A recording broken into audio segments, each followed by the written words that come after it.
Hello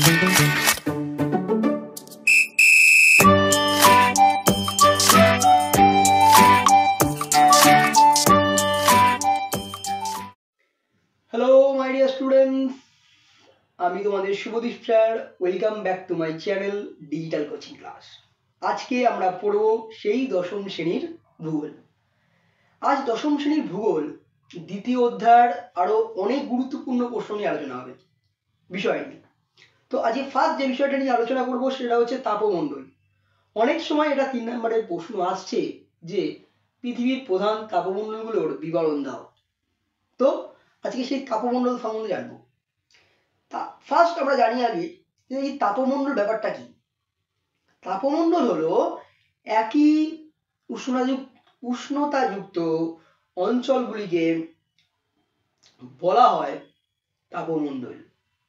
বোঝা গেল? একই উষ্ণতাযুক্ত অঞ্চলগুলিকে বলা হয়, প্রত্যেকটি একই উষ্ণযুক্ত অঞ্চলগুলির প্রত্যেকটিকে কি বলা হচ্ছে? তাপমণ্ডল। এই তাপমণ্ডলকে কিন্তু মেনলি 3টে ভাগে ভাগ করা যায়। ফার্স্ট 1 নম্বর কি না উষ্ণমণ্ডল। এই উষ্ণমণ্ডলটা কিরকম, কাকে বলে? না দেখো, নিরক্ষরেখার উভয় পাশে উত্তরে কর্কটক্রান্তি রেখা থেকে দক্ষিণে মকরক্রান্তি রেখা পর্যন্ত বিস্তৃত অঞ্চলকে বলা হয় উষ্ণমণ্ডল। ব্যাপারটা বুঝতে পারলাম? নিরক্ষরেখার দুদিকে উত্তরে কর্কটক্রান্তি এবং দক্ষিণে মকরক্রান্তি রেখার বিস্তৃত অঞ্চলটাই হচ্ছে এই উষ্ণমণ্ডল। তো এই উষ্ণমণ্ডলে আবার কিন্তু কিছু বৈশিষ্ট্য লক্ষ্য করা যায়। 1 নম্বর কি, এই উষ্ণমণ্ডলের বার্ষিক গড় উষ্ণতা 27 ডিগ্রি সেলসিয়াস। 2 নম্বর, উষ্ণমণ্ডলের বার্ষিক উষ্ণতার প্রসার খুবই কম। 2 নম্বর। 3 নম্বর, এই অঞ্চলে এই তাপমণ্ডলে কিন্তু সব সময় গ্রীষ্ম ঋতু বিরাজ করে। তাহলে 1 নম্বর তাপমণ্ডল বোঝাতে পারলাম উষ্ণমণ্ডল হয়ে গেল। 2 নম্বর কি হবে? নাতিশীতোষ্ণ মণ্ডল। কি বললাম? নাতিশীতোষ্ণ মণ্ডল। দেখো, উত্তর গোলার্ধের কর্কটক্রান্তি রেখা থেকে সুমেরুবৃত্ত পর্যন্ত এবং দক্ষিণ গোলার্ধে মকরক্রান্তি রেখা থেকে কুমেরুবৃত্ত বা পর্যন্ত বিস্তৃত অঞ্চলকে নাতিশীতোষ্ণ মণ্ডল বলা হয়। বুঝা গেল? এটা মাথায় রাখবেন, নাতিশীতোষ্ণ মণ্ডল কি হচ্ছে? উত্তর গোলার্ধের কর্কটক্রান্তি রেখা থেকে সুমেরুবৃত্ত পর্যন্ত, আর দক্ষিণ গোলার্ধের কি হবে? মকরক্রান্তি রেখা থেকে কুমেরুবৃত্ত পর্যন্ত বিস্তৃত অঞ্চলটাই হচ্ছে নাতিশীতোষ্ণ মণ্ডল। এবার এই নাতিশীতোষ্ণ মণ্ডলের কিন্তু কিছু বৈশিষ্ট্য আমরা দেখতে পাবো। সেটা কি রকম? 1, কি হবে না এই অঞ্চলের গড় বার্ষিক উষ্ণতা 0 ডিগ্রি থেকে 27 ডিগ্রি সেলসিয়াস। 1 নম্বর। 2 নম্বর কি, এই অঞ্চলের বার্ষিক উষ্ণতার প্রসার খুবই বেশি। 3 নম্বর কি হবে না নাতিশীতোষ্ণ মণ্ডলের সর্বদা শরৎ অথবা বসন্ত ঋতু বিরাজ করে। হয়ে গেল। নেক্সট 3 নম্বর যে তাপমণ্ডল আছে সেটা হচ্ছে হিমমণ্ডল।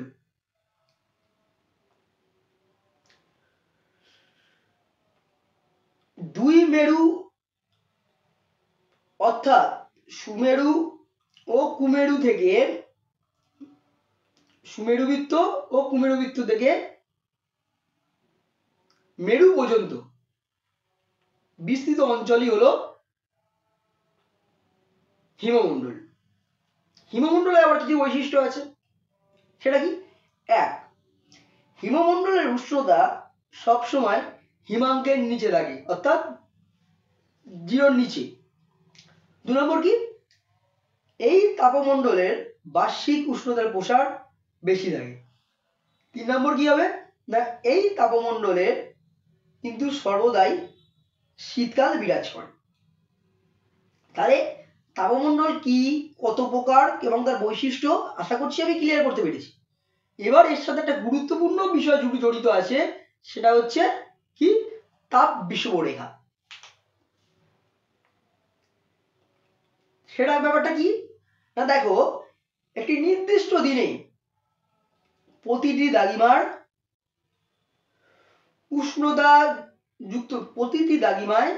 উষ্ণতাযুক্ত স্থানগুলিকে কি করা হচ্ছে, প্রতিটি দাগিমায় সর্বোচ্চ উষ্ণতাযুক্ত স্থানগুলিকে যুক্ত করলে আমরা যে রেখা পাবো তাকে কি বলবো না তাপ বিষুব রেখা। এটা কি ব্যাপারটা কি না, উষ্ণতা সর্বাধিক হয় এটি বিষুব রেখার খুব কাছেই অবস্থান করেছে। উষ্ণতা সর্বাধিক হয় এটি বিষুব রেখার খুব কাছে অবস্থান করে। আর একটা জিনিস, সূর্যের উত্তরায়ণ ও দক্ষিণায়নের সময় এই তাপ বিষুব রেখা উত্তরায়ণের সময় উত্তর দিকে এবং দক্ষিণায়নের সময় দক্ষিণ দিকে সরে যায়। তাহলে আরেকটু ব্যাপারটা কিন্তু ভালো করে বুঝে নাও, নির্দিষ্ট দিনে প্রতিটি দাগিমার সর্বোচ্চ উষ্ণতাযুক্ত স্থানগুলিকে যোগ করলে যে কাল্পনিক রেখা তুমি পাবে সেই কাল্পনিক রেখাকে বলা হয় তাপ বিষুব রেখা। উষ্ণতা কিন্তু সর্বাধিক হয় বলেই এটি বিষুব রেখার খুব কাছে অবস্থান করছে। ব্যাপারটা বলতে পারলাম? আশা করছি তাপমণ্ডল কি, তার বৈশিষ্ট্য কি, প্রত্যেকটা বৈশিষ্ট্য তোমরা বুঝতে পেরেছো। এবং লাস্টে যেটা বললাম তাপ বিষুব রেখা তোমাদের কাছে ক্লিয়ার হবে। যদি বুঝতে অসুবিধা হয় অবশ্যই কমেন্ট সেকশনে কমেন্ট করে জানাও, আমি কোন দিকটা তুমি বুঝতে পারোনি আমি অবশ্যই পুরোপুরি বুঝিয়ে দেওয়ার চেষ্টা করব।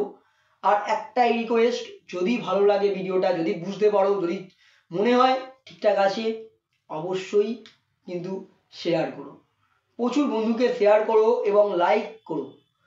তোমাকে বলছি তুমি যদি আমার চ্যানেল নতুন হয়ে থাকো তাহলে অবশ্যই চ্যানেলটিকে সাবস্ক্রাইব করে বেল আইকনটা বাজিয়ে দাও, তাহলে আরো নতুন নতুন আমি ধরে ধরে পড়াচ্ছি, নতুন নতুন আরো অনেক টপিক তোমরা কিন্তু পাবে। সামনে টেস্ট আসছে যেটা তোমাদেরকে উপকারে লাগবে। আর একটা জিনিস বলার আছে, সেটাই বলবো যে আমি কিন্তু অনলাইন পড়ানো চালু করেছি। 9, 10, 11, 12 খুব অল্প টাকায় তোমরা কিন্তু অনলাইনে পড়তে পারবে এবং প্রপার নোট তোমরা পেতে পারবে। যদি পড়তে ইন্টারেস্ট থাকো তাহলে স্ক্রিনে দেওয়া হোয়াটসঅ্যাপ নাম্বারে যোগাযোগ করতে পারো। ফিরে আসছি আরও একটা নতুন ভিডিও নিয়ে। ততক্ষণে তাপমণ্ডল, তাপবাজেট এই দুটো বিষয়ে ভালো করে নোটস তৈরি করো এবং আশা করছি পরীক্ষায় তোমরা ভালোভাবে লিখতে পারবে।